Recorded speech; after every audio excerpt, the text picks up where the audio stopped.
Hi hello guys, എനിക്കിവിടെ അധികം ഫ്രണ്ട്സൊന്നുമില്ല. Friends ഉണ്ട്, പക്ഷേ എൻ്റെ വൈബിന് മാച്ചായിട്ട് എനിക്ക് കിട്ടിയത് ലയേനെയാണ്. അപ്പം ഞാനും ലയയും കൂടി ഒന്ന് വീക്കെൻഡ് ആയപ്പോൾ പുറത്ത് പോകാമെന്ന് വിചാരിച്ചു. ഇവിടെ വീക്കെൻഡ്സിൽ ഒരുപാട് ആൾക്കാർ ഇങ്ങനെ അവരുടെ കഴിവുകൾ പ്രദർശിപ്പിക്കും.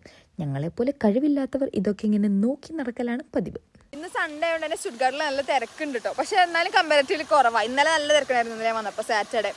പക്ഷെ ഇന്ന് എനിക്ക് തോന്നുന്നു ഷോപ്പൊക്കെ ക്ലോസ്ഡ് ആയതുകൊണ്ടാണ് വലിയ തിരക്കൊന്നുമില്ല. നോക്കില്ല, ഇവിടെ ഓൾറെഡി നിന്ന് വീഡിയോ എടുത്തുകൊണ്ടിരിക്കുക. ഞങ്ങൾ വീക്കെൻഡ്സിൽ വീഡിയോ എടുക്കാൻ വേണ്ടി വരുന്ന രണ്ടുപേർക്ക് എന്തെങ്കിലും ഷൂട്ടൊക്കെ എടുക്കാണ്ടാവും. അപ്പോൾ ആ ഷൂട്ട്സ് കംപ്ലീറ്റ് ഒരാഴ്ചത്തെ മൊത്തം ഇവിടുന്ന് എടുത്ത് വെച്ചിട്ടാണ് പോവാറ്.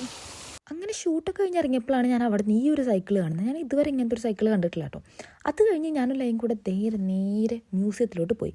പുറത്തുനിന്ന് കാണുമ്പോൾ മ്യൂസിയം ആണെങ്കിലും ഉള്ളിലോട്ട് നോക്കുമ്പോൾ റെസ്റ്റോറൻറ്റുകളാണ് ഗൈസ്. അങ്ങനെ നമ്മുടെ ജർമ്മനിയിൽ ഇതേ ഫ്രൂലിംഗ് സ്റ്റാർട്ടായി. അതുകൊണ്ട് തന്നെ കുറേ ഫ്ലവേഴ്സും കാര്യങ്ങളൊക്കെ വന്നിട്ടുണ്ട്. നല്ല ഭംഗിയാണ് ഫ്ലവേഴ്സാണ്. ചിലതൊക്കെ ഈ ചെറി ബ്ലോസം കാണാൻ നല്ല ഭംഗിയാണ്. അങ്ങനെ മ്യൂസിയത്തിനുള്ളിൽ നിന്ന് കണ്ടതാണ് രാജാവ് വടിവാളും പിടിച്ച് നിൽക്കുന്നുണ്ടാവും. മ്യൂസിയത്തിൻ്റെ മേലെ നല്ല വ്യൂ ഒക്കെ അടിപൊളിയായിരുന്നു.